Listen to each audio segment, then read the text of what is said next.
Di-subscribe, like, dan komen juga ya.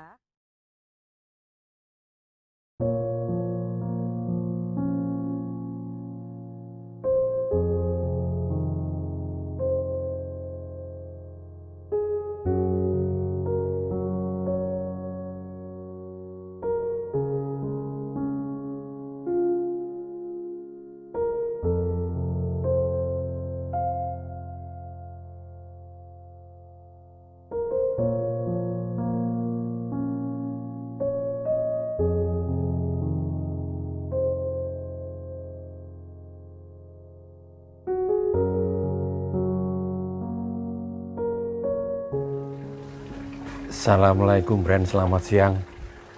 Saat ini kami sedang berada di Pondok Tetirah Zikir. Jadi kami sengaja berkunjung ke sini karena kami sebelumnya pernah membaca di salah satu media bahwa Pondok Tetirah Zikir ini menerima santri khusus.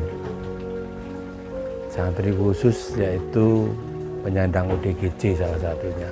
Maka karena ini berkaitan dengan channel kita ini, maka saat ini siang hari ini kita berkunjung ke sini dan di samping saya kita telah menemui tadi Mas Rizal. Saya Anwar dari Mata Hati Net.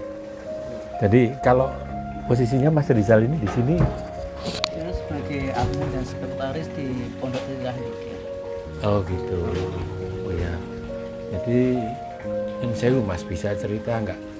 Ini kapan pondok ini didirikan? Soalnya memang kami ini yang kurang pengetahuan. Jadi tahunya baru akhir-akhir ini aja.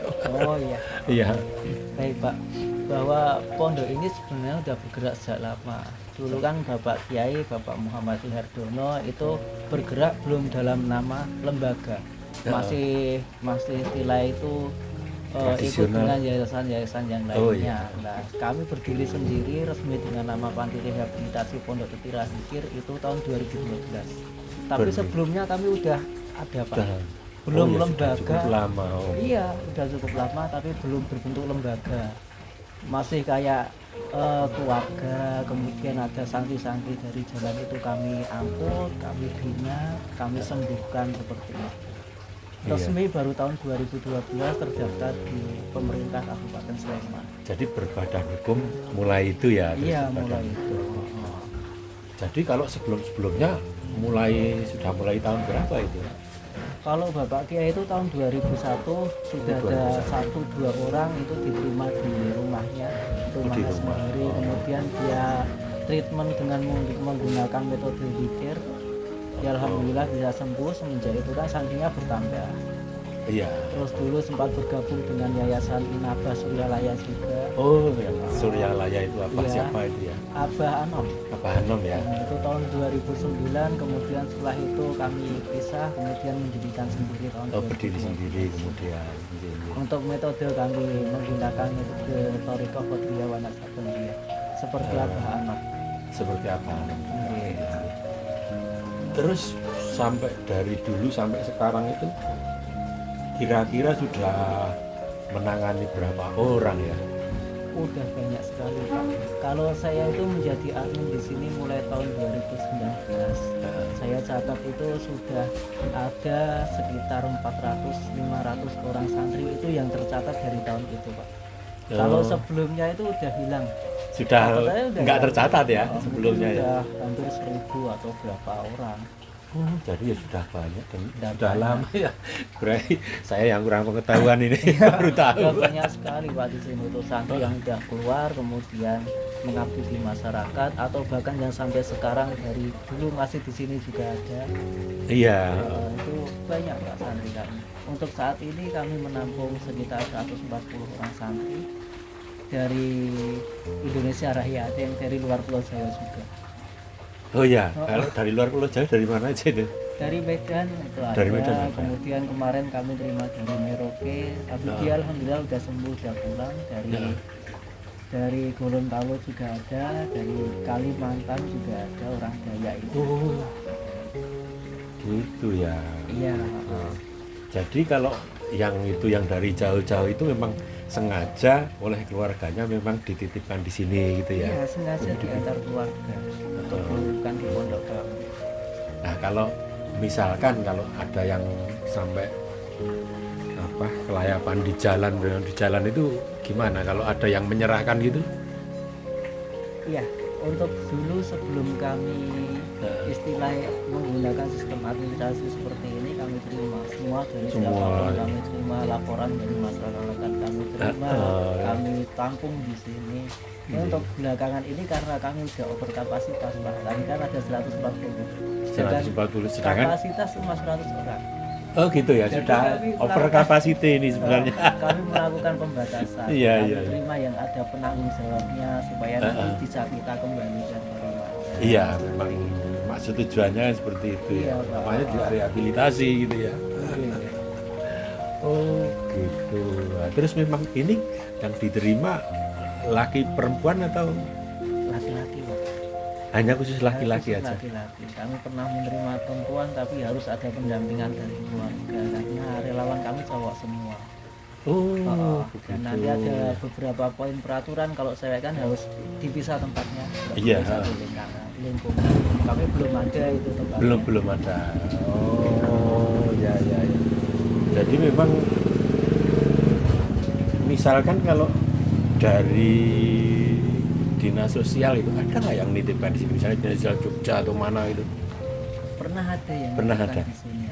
Dari 1-2 dari dinas itu atau dari keluarga direkomendasikan dinas untuk masuk di sini juga ada.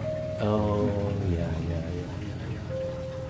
Tadi kan memang ya ini kan masalah sosial ya, masalah kita bersama. Soalnya memang ternyata di jalan itu ternyata banyak sekali gitu loh.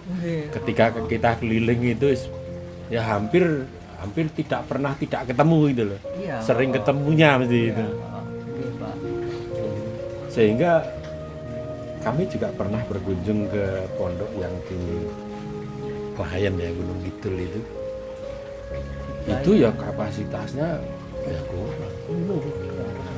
Sampai apa ya, daftar tunggunya itu sampai 300 beberapa gitu.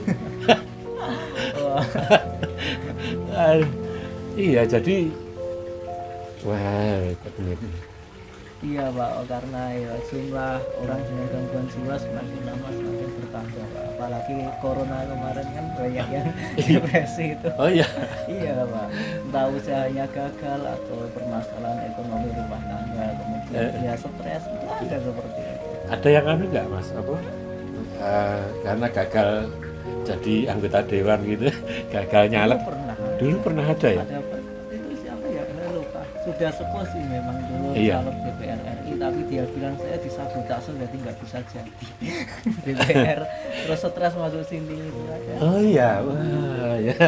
Caleg ada, Pak, dulu. Gitu ya. Wah ini besok ini kan ini tahun politik ini, mau pemilu ini. Iya. Saya berharap mudah-mudahan tidak ada yang masuk. Amin ya rabbal alamin. Soalnya sudah over capacity Sudah itu. berkasih, Pak. Sehingga ya gitu. Nggih. Iya. Jadi kalau untuk perempuan belum bisa ya, tapi memang kalau yang sering di jalan itu memang kebanyakan laki-laki. Nggih. Jadi apakah kalau laki-laki itu lebih rentan untuk menderita gangguan gitu? Menurut pengalamannya Mas Rizal gimana itu? Pengalaman saya ya, Pak, sebagai seorang laki-laki juga mendengarkan cerita dari keluhan para Dari keluarga. laki. Memang kebanyakan yang konsultasi ke sini laki-laki. Iya. Perbandingannya kalau dibuat perbandingan ya 10:1 gitu, Pak, banyak cowoknya. Iya. Kalau cowok itu rata-rata karena ada yang pakai narkoba sampai gila, ada yang karena percintaan. Jadi anak-anak muda itu gagal menikah atau apa stres. Ya, stres yang cowok itu ada, Pak. Oh iya. Berarti ada yang muda juga ya? Ada yang muda. Ya, Pak. yang termuda umur berapa kemarin pengalaman? Pengalaman 20 tahun. 20 tahun. Oh. Lulus SMA loh. Ya lulus SMA, Pak. Dari SMA itu udah seperti itu ada, Pak. Oh, gara-gara cewek. Ya. Oh, Ya, ya. faktornya memang banyak, Pak, tapi ya Faktornya. kalau yang muda kebanyakan seperti itu. Oh. Kemudian dari cowok kan memang apa ya, Pak, kalau cewek itu meluarkan rasa itu kan menangis. Kalau cowok itu jarang menangis, jadi dia pendem sampai budak gitu kan. Nang jero nangis cuman ya di luarnya ya etok-etoknya tegar gitu. Iya Pak, yang membuat jiwanya malah tidak sehat. Akhirnya Padahal sebenarnya menangis juga nggak apa-apa ya. menangis nggak apa-apa. Normal ya laki-laki. Normal. Dia keluarkan seharusnya. Ya. Dia ngobrol atau apa. Tapi kadang kan malu Pak. Cowok Iya. harus kuat gitu. Iya. Iya. Iya. Iya. Jadi yang sampai bisa sembuh kemudian kembali lagi itu sudah banyak ya. Alhamdulillah sudah banyak Pak. Jadi seperti tadi metodenya tadi bisa diceritakan metodenya jadi seperti apa gitu ya. Kalau kami kan pakainya toriko Pak, jadi kayak Thoriko. pendekatan agama, toriko, kemudian pikir, ada sholat. Nah awal santri di sini tuh nanti ada sesi kayak talqin. Kalau stabil dia agak stabil, agak manut kan ada yang dari rumah sakit juga loh. Kami doakan dulu, kita ajak pikir kayak gitu. Kemudian iya. kita taruh dia di masjid supaya ikut kegiatan, ikut sholat, ikut pikir. Nanti 40 hari kita lihat perkembangannya. Kalau dia semakin baik nanti kooperatif kan bisa di luar. Maksudnya ada ruangan yang memang sudah terbuka. Kayak di belakang itu dia udah bisa dilakukan mandiri. Tapi ya. kalau masih agak rumeh atau gimana ya udah dia tetap di masjid aja. Oh. Nah, itu bagi santri yang datang dalam kondisi stabil tapi agak bingung atau kenapa. Tapi kalau yang ngamuk itu langsung kita khalwatkan. Jadi Iya. ada ruangan kecil khusus buat isolasi. Iya. Kurang 1x2 atau 2x2 itu untuk isolasi santri atau kami bahasanya itu keluar. Iya. Jadi kalau sampai ada yang ngamukan itu terus dimasukkan ke ruang isolasi gitu. Dimasukkan di ruangan isolasi itu tadi. Yang kemarin pengalaman yang paling buruk misalnya dia ngamuk sampai ngapain ya itu kalau Ngamuk itu sampai berantem ada. berantem Iya berantem di ruang khalwat itu ada. ngerusaki barang-barang Rusai barang-barang, jebol atap atau jebol bangunan itu ada Pak di tempat kami. pernah ya. Pernah kejadian seperti itu, kabur juga ada. Ya, Iya, iya. tapi kalau kami udah kewalahan dan kondisinya yang frontal seperti itu, terpaksa kami rujuk dulu ke rumah Iya. sakit. Iya. Nanti kan dari rumah sakit disontek Pak, nanti minum obat, dia stabil bawa ke pondok lah. Oh, jadi metodenya dengan cara tadi juga pakai medis juga Iya, itu, pakai medis dan Iya. metode tadi. Iya, jadi medisnya itu untuk membantu mereka supaya bisa tetap stabil, supaya mereka itu bisa khusyuk dalam berpikir. Tapi Iya. enggak semua pakai medis, cuma yang tertentu aja. Yang Tertentu, ngamuk ya. itu terutama. Iya. Tapi kalau dia agak stabil nih, dia nggak terlalu gila-gila banget, nah, itu Nah, iya. bisa langsung di masjid, mandi tobat, talqin dan sebagainya, ikut kegiatan bisa. Oh. Iya. Jadi kalau informasi yang saya baca kemarin itu bahwa Pak manggilnya Pak Kiai atau apa Iya. Pak itu dulu malah dari lulusan UGM tapi malah sekarang jadi menangani gitu. Iya, Iya, itu iya. gimana?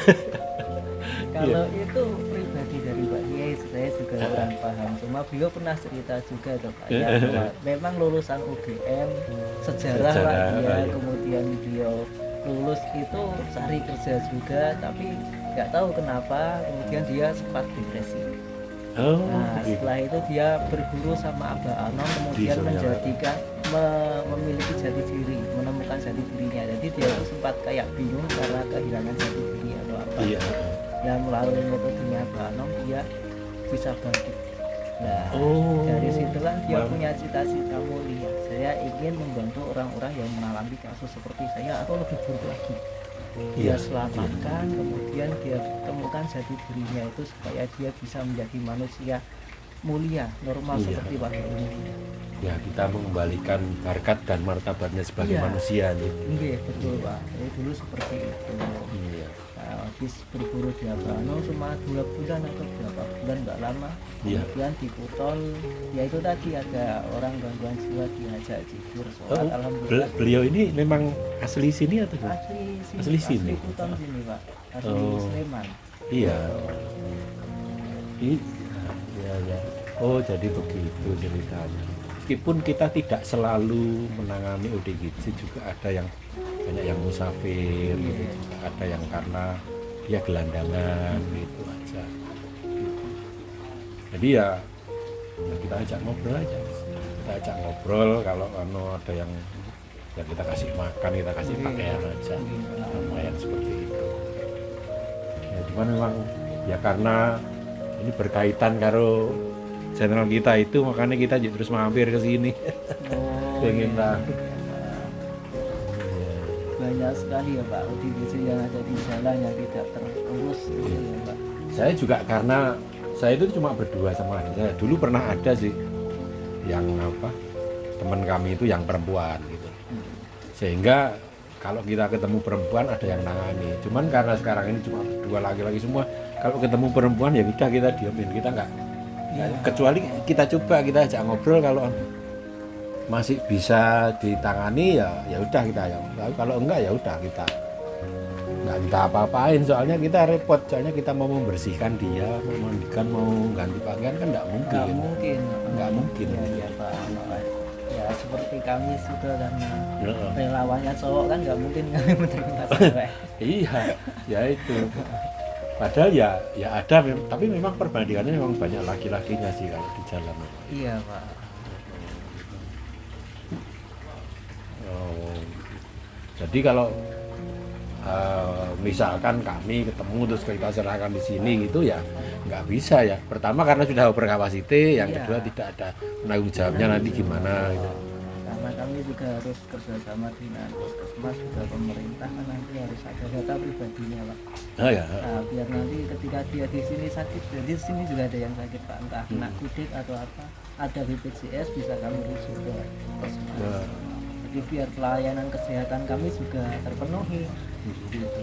Jadi kalau selama ini kalau kami kan juga kita kan juga kerjasama dengan dinas juga ya. Oke. Kita laporkan ke dinas, oh ya Pak, apa mau ya udah kita serahkan toh sama dinas, kan terus dimasukkan ke RSC, Klaten kan ada RSC-nya 2 minggu atau maksimal 3 minggu nanti keluar, nanti ada tempat penampungan, tapi ya di tempat penampungan itu paling juga cuma 2 minggu 3 minggu, kalau nggak ya mohon maaf dia dilepas lagi, tapi saya waduh, tapi SOP-nya seperti itu Pak. Sebenarnya petugasnya itu juga nggak tega gitu loh, mau melepas lagi gitu loh. Karena ya belum sembuh, belum apa-apa, dan belum ketemu keluarganya, kecuali dalam tempo itu keluarganya sudah diketahui dan mau menerima dia kembali, ya serahkan keluarganya. Iya Pak, betul. Yang memang itu udah tanggung jawab pemerintah, seharusnya dia bisa dikembalikan ke keluarga. Ya. Tapi ya udahlah, itu biar dari DPR yang membuat peraturannya. Makanya ya kan ini nyinggung sidik ya soal Ya, gitu. pasal 34 lah, penjaringan kan tahu lah. Ya, Nah, orang terlantar dipelihara oleh negara, di negara negara. tapi prakteknya kan nggak bisa. Iya Pak. Dari zaman merdeka sampai sekarang, merdeka sampai sudah sekian puluhan tahun, 70-an tahun, tapi UUD itu belum bisa dilaksanakan. Iya, belum bisa. SOP-nya ya cuman seperti tadi. Ya, untuk SOP seperti itu. Sebagai pegawai ya bingung Pak mau. Iya, dia kan nggak bisa gitu loh. Makanya kadang-kadang ke swasta ikut untuk itu ya itu sangat membantu sekali kalau ada yang swasta. Kadang-kadang swasta itu kan malah lebih luwes gitu loh daripada yang dari dinas. Iya, Gitu. kalau dinas memang banyak peraturan, mereka Banyak banyak aturan. prosedurnya Pak. Kadang dari mereka juga kalau nggak menemukan keluarganya dititipkan di panti-panti seperti kami, kayak Tetirah dikit, kayak panti yang lainnya juga. Hmm. Jadi ya kami di sini membantu tugas dari pemerintah juga. Nggih, Pak. Iya. Harapannya dari pemerintah itu juga memberikan perhatian juga kepada kami. Iya. Syukur kan dari sebuah panti atau pondok nanti kapasitasnya bisa ditambahkan yang terbantu lebih banyak lagi Pak. Iya. Harusnya seperti itu. Iya. Atau mungkin mendirikan panti yang lainnya yang bisa. Kalau selama ini kerjasamanya dengan dinas seperti apa yang sudah terlaksana? Yang Kalau dinas sosial itu kami baru mendapat bantuan atensi. Nah, atensi itu wujudnya sembako dan sebagainya untuk kebutuhan mereka di sini. Kebutuhan makan, minum, pakaian itu alhamdulillah. Tapi untuk bantuan yang rutin itu belum ada Pak. Paling ya setahun sekali lah. Maksudnya namanya apa ya? Hibah, dana hibah, atensi itu. tapi tiap tahun pasti ada. Ya insya Allah ada. Oh, iya. Dan mereka juga memfasilitasi kayak izin, kemudian membantu mempermudah pengurusan ke rumah sakit. Kalau misal ada santri yang nggak ada keluarganya kan nanti butuh rekomendasi untuk jaminan sosial. Ya emang tugasnya seperti itu mereka tupoksinya. Iya. Belum bisa lebih ya. Belum bisa Pak. Gitu. Jadi begitu Mas Rizal. Terima kasih loh informasinya, obrolan-obrolannya. Ini bisa jadi bermanfaat bagi orang yang melihat. Jadi gitu friend, kita obrolan kita siang ini dengan Mas Rizal. Kebetulan beliau ini di sekretarisnya gitu. Udah gitu friend, kita sudahi obrolan kita siang ini dengan Mas Rizal. Sekali lagi kami ucapkan terima kasih.